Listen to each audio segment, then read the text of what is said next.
One of the critical measurements when measuring for your key guard, especially a key guard that fits inside a case, is the case opening, whether it's the width or the height of the opening. If you make that measurement a little smaller than the actual opening, well, then your key guard will be too large and it may have to sit up a little bit on the side of the case, which just lifts it up from the surface of the tablet and makes the key guard a little harder to use. Or if your measurement is a little too large, well, then your key guard will be too small, and it'll tend to slide around even slightly on the surface of the tablet. It may be held in place by tabs or some kind of suction tape, but generally the pressure of using the key guard will tend to move it a bit. So you really want your key guard to fit as tightly as possible inside this case opening. So there are some hard ways to get that measurement. One of the hard ways to do it is to just use a rigid ruler like this, and you put your edge of the ruler against one side and then you look at the other side and hope, first of all, that you don't twist the ruler too much, because then that'll make the measurement a little longer than it actually is.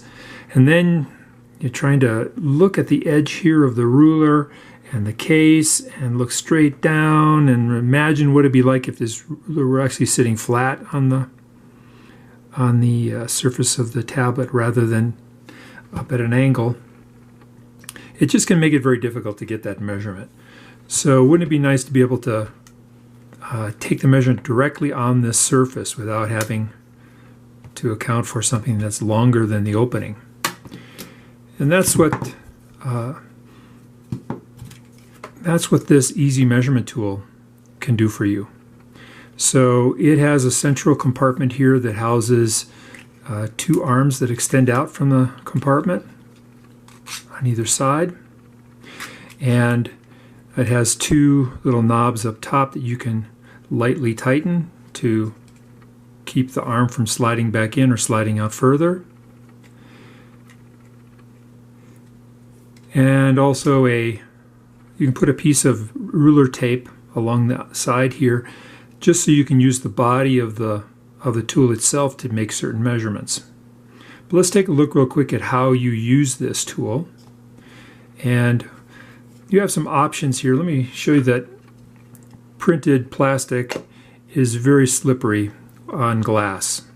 So one of the things that you'll want to do is put something on the bottom to make it not necessarily stick to the tablet, but at least be a little bit sticky. In this case, what I've got are a couple of layers of electrical tape, and that gives it just a little bit of stickiness. You can still slide it. I've also, in this case, put on some clear Flex Seal, which also is kind of sticky. And if you have some extra suction tape, you can put very thin strips of that on the bottom, because suction tape is really good at holding the glass. And in fact, sometimes it's a little too good. Even with very thin strips like this, you have to be a little more careful about positioning it and then dropping it, because once it doesn't slide very well. So probably the best option here is just a little electrical tape. Anyway, if I wanted to measure the width of this opening, what I would do is, first of all, I just put this guy, clamp him down just a little. Don't clamp him down all the way, just enough to keep this arm from moving. And then I'll put him in here. I'll bring the other arm out to the other side till it hits the other side here. Just hold down the center compartment, tighten down a little bit, take it out. We'll compare it now to a ruler. So we'll align this end with the end of the ruler. Carefully make sure that they match exactly, because we're dealing with millimeters here. And then we'll just measure this side of the ruler. And it's hard to do that from a distance here, and zooming doesn't work very well, but what you'll see is something like this, where it comes to right about there. In fact, on this case, it comes to right about there. So it's about 216 millimeters wide. You can repeat that same process for the opening. We'll just loosen this up a little bit here. Push these in a little bit. So we'll take the height measurement. Again, we'll push this up against the edge. Loosen this one up, open it up. The nice thing about these being nice flat paddles on either end is once it's in place, it doesn't twist.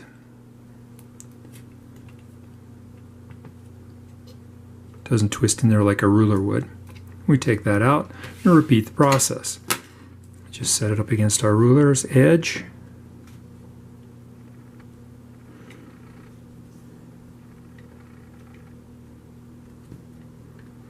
And then take the reading down here at this far end, the outside part of the paddle.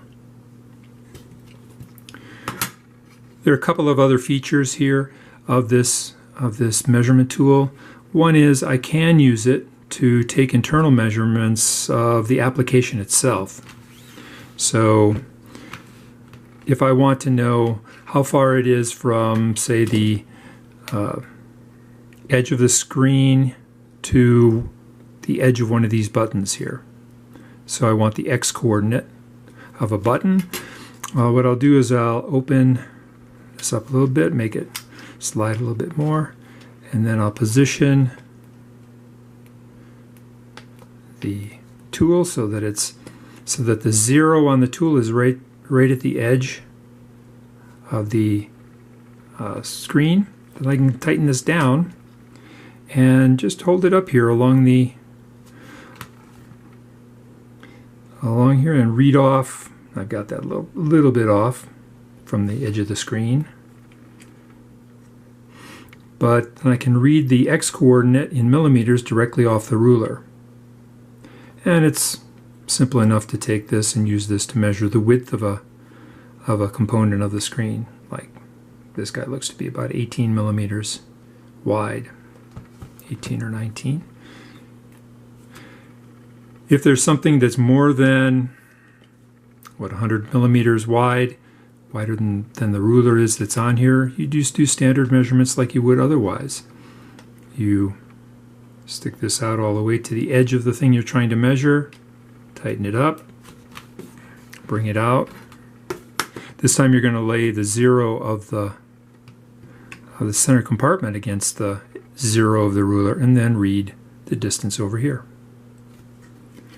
And lastly, I should say, you can also take your Y measurements as well, coming down from the top or coming up from the bottom using this. But you're going to want to reset the location of the 0 so it's right up against the edge of the screen again. But now you can either read directly off the ruler or extend the other arm out to the bottom part of the object you're trying to measure the Y component of the Y coordinate of. Then there are just a couple of little sundries here. The edges of the paddle are chamfered, and they have two different measurements. This is a 5 millimeter chamfer. This is a 10 millimeter chamfer, and you can use the paddles themselves to take get a quick estimate of the roundedness of the corner of the tablet case. If you are not using this fact that it's rounded to kind of wedge your keyguard in place and you want it to fit nicely within this round instead, then you can use the chamfers on here to get a pretty good estimate of what the size of the, it's going to be hard to do this with this camera, but there's a better image of this in the, I'm having a lot of trouble trying to look through the camera at the same time. There's a better image of this on the web page, but that is a 5 millimeter radius on the corner of the case because of the way that the edge is, the the edges of the chamfer will line up with where the corner starts to go straight again. And you probably won't find too many 10 millimeter chamfers or 10 millimeter radiuses on your cases, but if you did, this edge would match it exactly. Between the two, you can kind of maybe estimate anywhere between the 5 and the 10. So that tool is it's easy to print, easy to produce, and best of all, it gives you really accurate measurements of the inside of the case, which is a key measurement for your key guard.